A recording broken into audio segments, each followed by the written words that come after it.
আসসালামু আলাইকুম রহমতুল্লাহি ওবরকাতুহু। সম্মানিত দর্শক, গত ১ বছর ধরে আমাদের রাজনীতির যে আকাশ, এই আকাশে যে কত রংধনু আসলো, আর সেই রংধনুর রং কীভাবে যে মিলিয়ে গেল, আমরা যারা সাধারণ জনগণ আমরা বুঝতেই পারলাম না।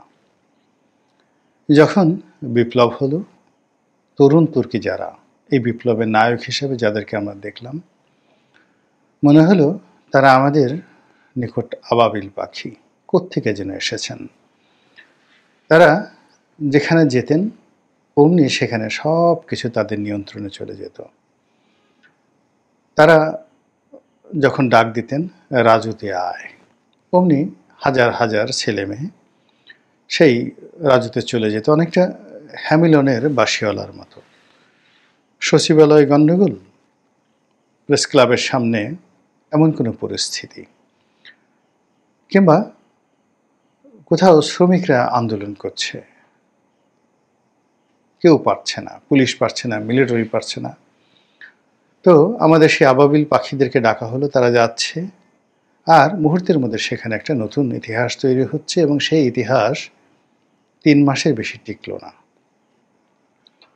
এরপর আমরা দেখতে পেলাম ডিসি নিয়োগ হয়, এসপি নিয়োগ হয়, নতুন নতুন দরবেশের আবির্ভাব ঘটে। ইয়া লম্বা দাড়ি, মাথায় পাগড়ি, জুব্বা পরা, দেখলে মনে হয় যে একেবারে এই মুহূর্তে আসমান থেকে কোনো দেবদূত মানুষের সুরতে সম্ভবত আমাদের সচিবালয়ে চলে এসেছে। এবং এ সকল নব্য যারা দরবেশ, তাদের যে কুকর্ম, তাদের যে অঙ্গভঙ্গি এবং তাদের কুকর্মের ধরন এবং প্রকৃতি, সেগুলো দেখে মনে হলো আগে যারা দরবেশ ছিলেন তারা অবোধ শিশু ছিলেন, একেবারে শিশু। তাদের যাকে বলে সুন্নাতে খতনা হয়নি, দাড়িমোছ কিচ্ছু ছিল না। মানে একটা ৪-৫ বছরের ছেলের মুখে নকল দাড়ি লাগিয়ে দিয়ে, মাথায় জুব্বা পরিয়ে, শরীরে জুব্বা পরিয়ে, মাথায় পাগড়ি ঠাগড়ি দিয়ে তাকে যদি রঙ্গমঞ্চের দরবেশ সাজানো হয়, তাহলে যে তারা পারফর্ম করবে সেইভাবে অতীতে আওয়ামী লীগ আমলের যে দরবেশ, তাদের যে নৈপুণ্য, সেই নৈপুণ্যটা আসলে এই বিপ্লব পরবর্তী যে কয়জন দরবেশকে আমরা দেখেছি সেই দরবেশদের তুলনায় সেরকমই মনে হয়েছে। গেল দরবেশ, সেই দরবেশ টিকল না। এরপরে সচিবালয় কেন্দ্রিক আরও কিছু দালাল ফড়িয়া, এর মধ্যে মেয়ে দালাল আছে, পুরুষ দালাল আছে, তারা আসলো, তারাও বেশি দিন টিকল না, তারা চলে গেল। মধ্যেখানে শুনলাম অমুক ডিসি নিয়োগে ১০০ কোটি টাকার চেক লেনদেন, সচিব নিয়োগে ১০০ কোটি টাকার চেক লেনদেন। আমরা সিসি করতে হয়, থুথু মারতে হয়, প্রতিবাদ করতে হয়, এই জিনিসগুলো পর্যন্ত ভুলে গেলাম, কেননা আমরা খুব আশ্চর্য হয়ে গিয়েছিলাম, চোখ আমাদের ছানা বড়া হয়ে গিয়েছিল। গেল সেই পর্ব। তারপর আসলো নতুন রাজনৈতিক দল গঠনের হিড়িক, কিংস পার্টি। একটার পর একটা কিংস পার্টি হচ্ছে। যারা কিংস পার্টি গঠন করছেন সবারই ধারণা তারা ক্ষমতায় চলে আসবে, অথবা মন্ত্রী হবে, এমপি হবে, টাকা পয়সার কোনো সমস্যা হবে না। কিন্তু ২ মাসের মাথায় দেখা গেল একটি কিংস পার্টিরও কোনো অস্তিত্ব নেই। বিপ্লবের ধারক বাহক রূপে যে পার্টিটির নাম শোনা গিয়েছিল, সেই পার্টিটির অবস্থা এখন টানাটানি, দুর্ভিক্ষ কবলিত, বন্যা পীড়িত। তো রুচির দুর্ভিক্ষ সব মিলিয়ে কেমন যেন হয়ে গেছে রাজনৈতিক অঙ্গন। জাতীয় পার্টি নামক একটি দল একসময় ছিল, এখন কি অবস্থায় আছে আমরা বলতে পারবো না। এটা রওশন এরশাদ বলতে পারবেন, জিএম কাদের বলতে পারবেন, জিএম কাদেরের যে সঙ্গী শামীম হায়দার পাটোয়ারি তিনি বলতে পারবেন, বা অপরপক্ষ যারা কাজী ফিরোজ রশিদ, রুহুল আমিন হাওলাদার, আনিসুল ইসলাম মাহমুদের মতো যারা কিংবদন্তির নেতা বাংলাদেশের রাজনীতিতে, তারা বলতে পারবেন যে জাতীয় পার্টি আসলে এখন কোন অবস্থায় আছে, ভবিষ্যৎ কি। তাহলে বাকি রইল ৩টি দল, বিএনপি, আওয়ামী লীগ, জামাত। গত ১ বছর ধরে জামাতের যে উল্লম্ফন, তাদের যে দাড়িপাল্লা, তাদের যে হম্বিতম্বি, মানে অ্যাজ ইট ইজ মনে হচ্ছে যে বাংলাদেশে একটা ইসলামী বিপ্লব হয়ে গেছে। এখন তারা সিদ্ধান্ত নিতে পারছে না যে এই ইসলামী বিপ্লবটা কি ইরানের কায়দায় তারা পরিচালিত করবেন, অর্থাৎ রাষ্ট্র ব্যবস্থা কি ইরানের মতো হবে? জামাতের আমির কি আয়াতুল্লাহ হবেন? তারপর বাকি জিনিসগুলি ইরানে যে কাঠামো সেরকম হবে কিনা, অথবা এমন কিছু ঘটবে কিনা যে আফগানিস্তানের মতো এমিরেত আফগানিস্তানের মতো হবে কিনা, তাও তারা ভাবতে পারছেন না।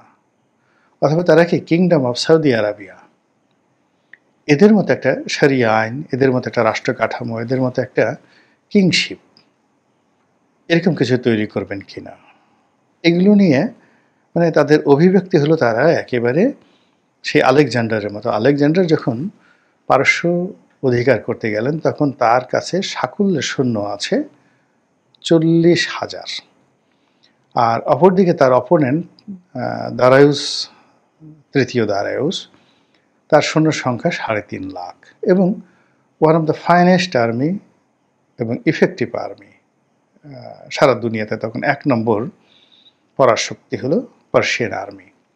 তো সেই আর্মির সামনে 40,000 একেবারে আসছেন। এখন যেভাবে আমাদের হাসনাত, সার্জিস, এদেরকে নিয়ে অনেক প্রাজ্ঞ রাজনীতিবিদরা ঠাট্টা মস্করা করে, তদ্রুপ পারস্যের যারা জেনারেল তারাও ওই আলেকজান্ডারকে নিয়ে ওরকম ঠাট্টা মস্করা শুরু করলেন।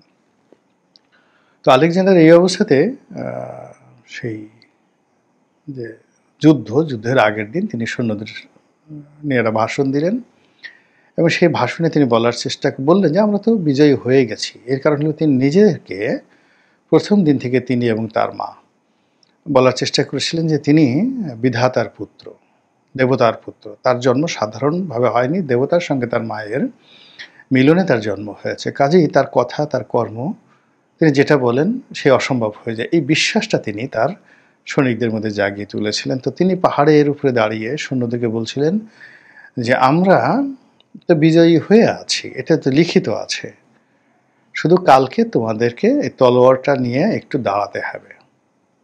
এই ছিল আলেকজান্ডার। এখন জামাতের যারা নেতাকর্মী বিভিন্ন স্তরে যারা টেলিভিশনে আসছেন, পূজা মণ্ডপে গিয়ে বক্তব্য দিচ্ছেন, কোর্ট কাছারিতে বক্তব্য দিচ্ছেন, সমাজে যারা ঘাড় ফুলিয়ে, গল ফুলিয়ে, গলার রগ শক্ত করে যারা কথাবার্তা বলছেন, ভাবখানা এরকম যে তারা বিজয়ী হয়ে গেছেন, বাকিটা শুধুমাত্র শপথ নিতে একটু সময় হচ্ছে। আর শপথ নিতে তারা একটু সময় নিচ্ছে এই কারণে যে তারা এখনো পর্যন্ত সিদ্ধান্ত নিতে পারেননি যে এমিরেটসটা বা রাজ্য ব্যবস্থাটা, শাসনতন্ত্রটা কোন পর্যায়ে হবে, এই তাদের কনফিডেন্স। তাহলে জামাতের পরে বাকি রইল কি বিএনপি এবং আওয়ামী লীগ। বিএনপি রাজনীতি মূলত নির্ভর করছে ভাইয়া কখন আসবেন, অর্থাৎ তারেক রহমান সাহেব কখন আসবেন, তিনি কোথায় থাকবেন, তার বাসা ভাড়াটা কে করবে, কয় রুমের বাসা, তারপর তিনি যে লন্ডনে আছেন সেখানে যে জিনিসপত্র আছে সেগুলো কি তিনি রেখে আসবেন, বিক্রি করে দেবেন, না কি করবেন, এই বিষয়গুলো নিয়ে আলাপ আলোচনা হচ্ছে। অনেকে বলছে এই কালকে আসবেন, অনেকে বলছে কয়েক সপ্তাহের মধ্যে, অনেকে বলছেন কয়েক মাস, অনেকে বলছেন নির্বাচনের তফসিল ঘোষণা করার পরে তিনি আসবেন, অনেকে বলছেন যে না এত ঝামেলার দরকার নেই, তিনি একেবারে শেষমেশ নির্বাচনের ফলাফল ঘোষণা করার পর যখন বিএনপি নিরঙ্কুশ সংখ্যাগরিষ্ঠতা পেয়ে যাবে, 280টি সিট পেয়ে যাবে, তখন এয়ারপোর্টে তিনি আসবেন এবং পুরো দেশ জাতি তাকে প্রধানমন্ত্রী হিসেবে বরণ করে নেবে। এই হলো ভাইয়ার আগমন, ভাইয়া আসবেন। অন্যদিকে আওয়ামী লীগের যে রাজনীতি, সে রাজনীতির দুটো খুচরা দিক আছে। একটা খুচরা দিক হলো ঝটিকা মিছিল, তারা ঝটিকা মিছিল করছে। 2 নম্বরে তারা যেটা করছে সেটা হলো সামাজিক প্ল্যাটফর্মগুলোতে তারা ফাটিয়ে ফেলছে এবং সেখানে সেই আওয়ামী লীগের যে ফ্যান পেজ, তারপরে তাদের ভেরিফাইড ফেসবুক পেজ, এরপরে ইউটিউবের বিভিন্ন ইউটিউবার চ্যানেল, সেখানে আওয়ামী লীগের কতিপয় নেতৃবৃন্দ রয়েছেন, তারা সাক্ষাৎকার দিচ্ছেন, কথাবার্তা বলছেন, অ্যাজ ইট ইজ কিছুই হয়নি, কিন্তু তারা একটা ব্যাপারে সিদ্ধান্ত নিতে পারছেন না। তারা একবার বলছেন যে এখনও শেখ হাসিনা বাংলাদেশের বৈধ প্রধানমন্ত্রী, তিনি রেস্টে আছেন ভারতে, তিনি আবার আসবেন। আর পক্ষ বলছে যে না, ঠিক আছে, তিনি পদত্যাগ করেছেন, তত্ত্বাবধায়ক সরকারের অধীনে নির্বাচন হবে এবং তিনি সেটা মেনে নেবেন। আচ্ছা, তিনি নিজেও শেখ হাসিনা বিভিন্ন কথায় একবার বলেছেন তিনি পদত্যাগ করেননি, আবার তিনি বলেছেন পদত্যাগ করেছেন, আবার তিনি বলছেন যে তত্ত্বাবধায়ক সরকার ছাড়া আওয়ামী লীগ কোনো কিছুই মেনে নেবে না। তো এই গেল দুটো ক্যারেক্টারিস্টিক্স অফ আওয়ামী লীগ। 3 নম্বরের ক্যারেক্টারিস্টিক্স যেটি দেখা যাচ্ছে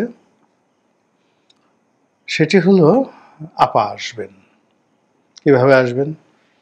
তিনি টুস করে ঢুকে পড়বেন এবং তিনি এটা নিয়ে বেশ নাটকীয়তা করছেন।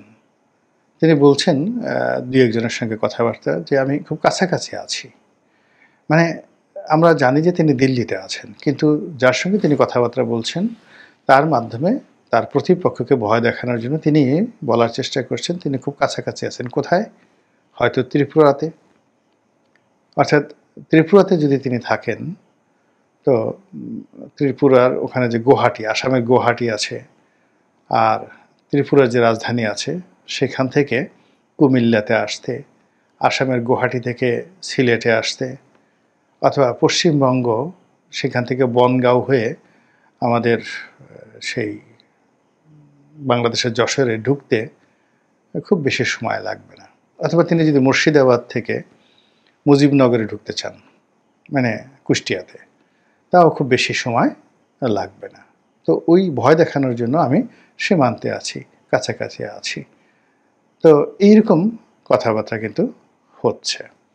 আর বিশেষ করে যদি তিনি বনগাঁ দিয়ে, অর্থাৎ সেই যে আমাদের বেনাপোল বনগাঁও, এই সীমান্ত দিয়ে ঢুকেন, তাহলে তার জন্য সুবিধা হলো যে খুলনা, বাগেরহাট, যশোর, তারপরে বরিশাল, পটুয়াখালী, এরপরে টুঙ্গিপাড়া, গোপালগঞ্জ, এই পুরো বেলটা তো আওয়ামী লীগের যে একটা একছত্র আধিপত্য আছে, সেই একছত্র আধিপত্য দিয়ে তিনি বিপুল জনগোষ্ঠীকে সেখানে হাজির করতে পারবেন। এবং সেটা একমাত্র টুঙ্গিপাড়া বা গোপালগঞ্জে কয়েকদিন আগে এনসিপি গিয়ে যে বিপদের মধ্যে পড়েছিল, এতে বোঝা যায় যে আপা ওই এলাকাতে ঢুকলে কী অবস্থা হবে। অন্যদিকে যদি তিনি ত্রিপুরা দিয়ে ঢুকেন, অর্থাৎ সেই আমাদের যে লাকসাম, কুমিল্লা, এই অঞ্চল দিয়ে ঢুকেন, তাহলেও এখানেও আওয়ামী লীগের একটা মানে রীতিমতো একটা মারদাঙ্গা গ্রুপ রয়েছে। সেখানে ব্রাহ্মণবাড়ি আছে, কুমিল্লা আছে, চাঁদপুর আছে, এ সমস্ত এলাকাতে এখনও আওয়ামী লীগের একটা ব্যাপক দাপট রয়েছে।